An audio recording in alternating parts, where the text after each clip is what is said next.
Olá pessoal, tudo bem? Nesse vídeo veremos como realizar um cadastro completo de uma entidade em Angular, ou seja, a listagem, o cadastro, atualização e a remoção de uma entidade. Usaremos o modelo do Template Driven Forms. Vamos para o exemplo do Rollback e ver como isto foi implementado. Então a implementação do CRUD completo está no endereço a/usuários, que é a área do administrador. Então aqui ele pode cadastrar um usuário e logo abaixo os usuários cadastrados serão listados. Só que nesse exemplo o cadastro ocorre no local storage e em vídeos posteriores nós iremos cadastrar em uma API por meio de uma API remota. Então nesse caso é só uma simulação do cadastro, depois a gente altera esse exemplo para uma aplicação um pouco mais real. Então esses campos todos foram validados, aqui ele exige o nome completo, vou colocar este nome, caso eu coloque um outro nome inválido, tá? Ele vai implicar com isso. Então vou colocar o nome completo, o username é tudo em minúsculo, a senha precisa de 6 caracteres no mínimo, repita a senha, repetindo aqui a mesma senha, e o CPF, vou colocar aqui um valor qualquer, e a data ela é opcional, ok? Então eu clico em enviar, cadastro realizado com sucesso, e aqui embaixo está o usuário listado. Vamos cadastrar aqui um novo usuário, José da Silva. Colocar aqui o nome do usuário qualquer, a senha, colocar QWERTY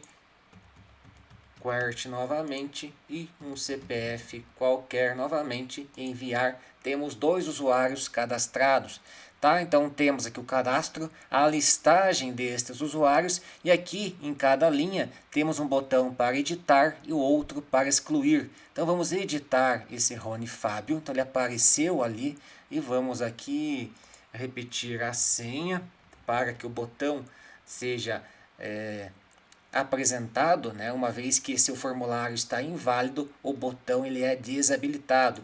Vamos mudar aqui então para 4.5, fazer uma alteração. Veja que a mudança que ocorreu aqui não refletiu automaticamente neste elemento aqui, deste é um vetor, né? É um vetor que está representando os usuários, uma vez que foi feito um clone do objeto que está dentro desse vetor, justamente para evitar este problema. Então, se eu clico em enviar, ele vai salvar no local storage e então é atualizado o vetor de usuários com os valores que estão no local storage e isto é refletido nesta lista.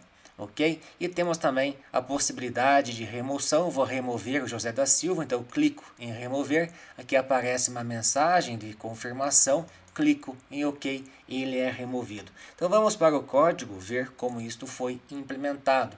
Então esse cadastro ocorre no User Component. Então temos um componente User, onde temos as classes aqui do componente e também temos um Service.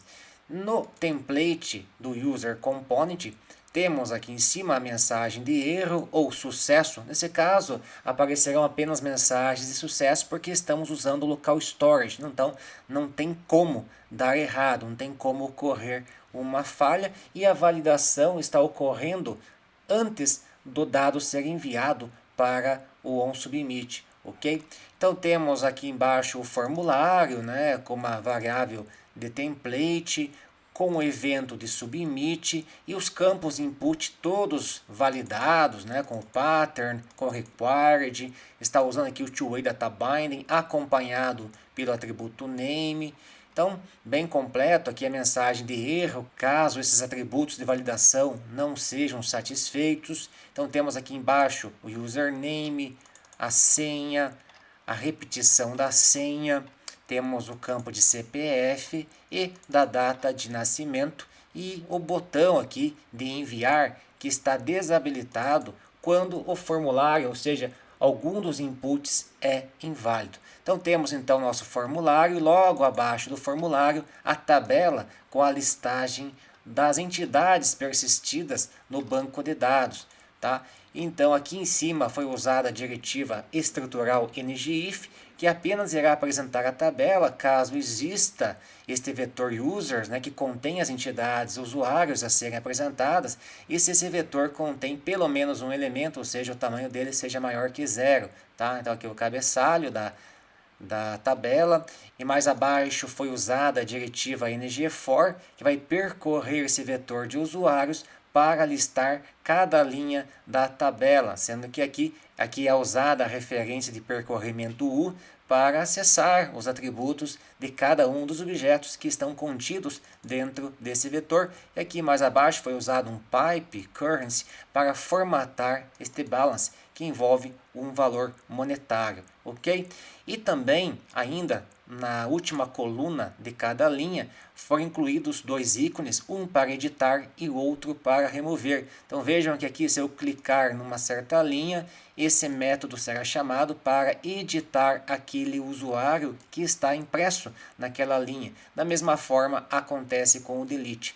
Então, vamos para o User Component, a classe do User Component, verificar o que está acontecendo. Então, aqui foi usado um viewChild para pegar a referência ao formulário, sendo que essa referência foi usada apenas para resetar ali o formulário depois ou no final do onSubmit, ou depois que o cadastro foi realizado e nada mais.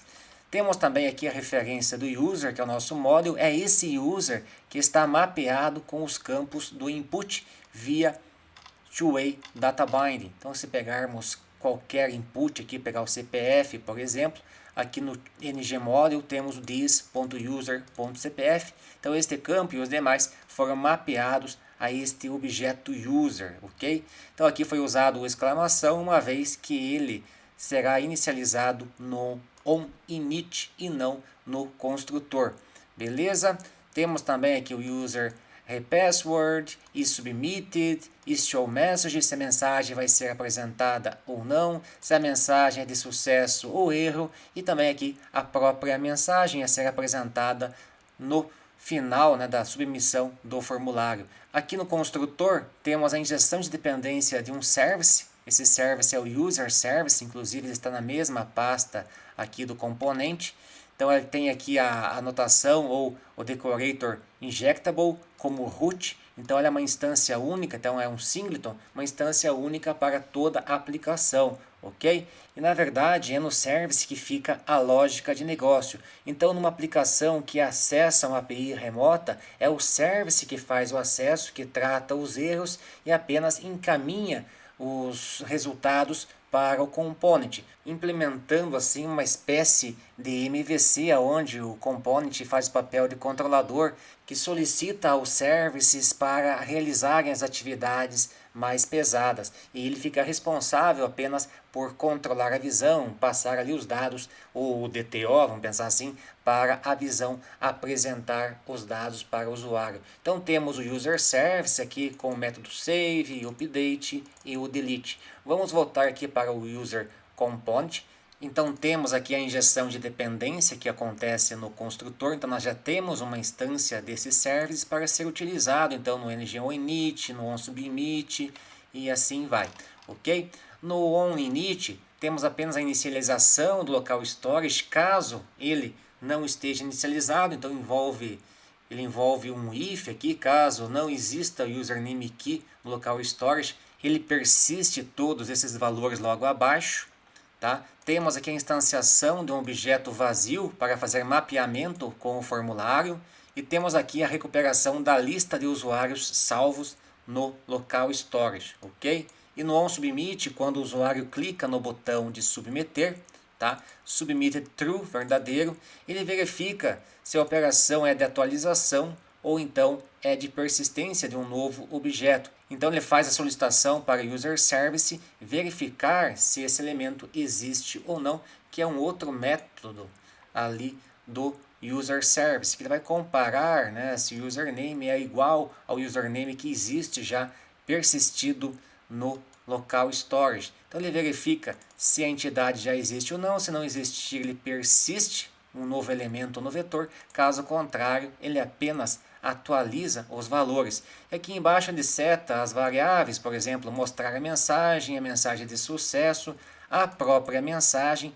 reseta o formulário, ou seja, limpa o formulário, instancia um novo objeto preparando o formulário para uma nova persistência, ok? E também atualiza o vetor de usuários, uma vez que o novo usuário foi inserido no local storage.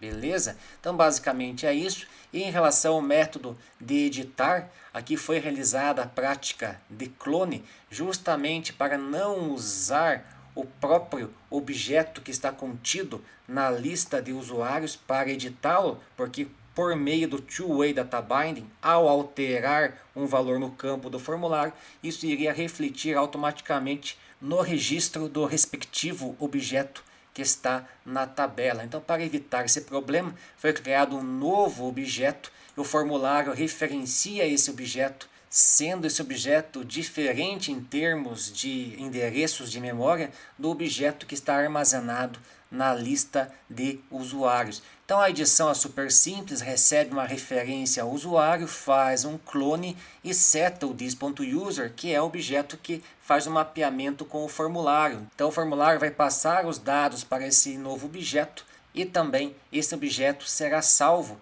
via onSubmit. Nesse caso, ele iria aqui para o update, uma vez que esse username já existe no vetor de usuários e aqui os valores seriam os mesmos.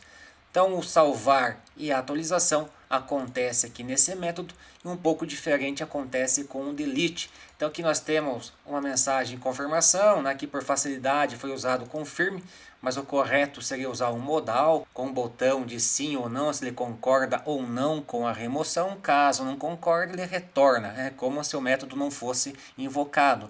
Caso positivo, ele chama o delete lá do user service.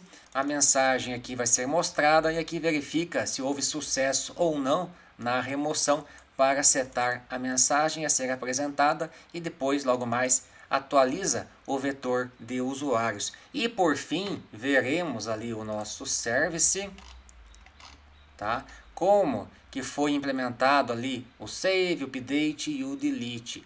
Temos então aqui a lista de usuários que sempre estará atualizada. Já no construtor, essa lista de usuários é recuperada lá do local storage. Inclusive a gente pode ver aqui que temos o users key, tem todas as chaves, e temos aqui a chave e users key. Beleza? Temos o save, onde ele recebe uma referência de um usuário, ele pega a lista atualizada de objetos que estão no local storage, inclui no final dessa lista esse usuário passado como parâmetro e encaminha novamente, seta novamente este vetor lá para o local storage. Então aqui foi feita a persistência de uma entidade. Na atualização, na verdade, foi usado apenas o delete e o save. Então ele remove a entidade do vetor e salva um novo no final do vetor. E a remoção, da mesma forma, que atualiza o vetor de usuários conforme o que está persistido no local storage, usa o filter para trazer todos os usuários menos este é referenciado pelo username, então ele exclui este elemento da lista. Depois salva novamente esta lista de usuários sem o usuário, com o username passado como argumento. Nesse caso vai retornar verdadeiro. Logo abaixo temos o método que verifica se um objeto existe ou não naquele vetor. E logo abaixo temos também o getUsers, que vai retornar o vetor de usuários atualizado. Beleza? Então vamos voltar aqui no Rollbank novamente e mostrar o local storage da UFN F12, que vai ter ali nesse caso apenas um usuário inserido na chave users. Beleza? Então é isso, pessoal, um exemplo completo com o cadastro, a listagem de objetos, a atualização e a remoção de objetos. Então é isso, pessoal, um abraço, fiquem com Deus e até o próximo vídeo.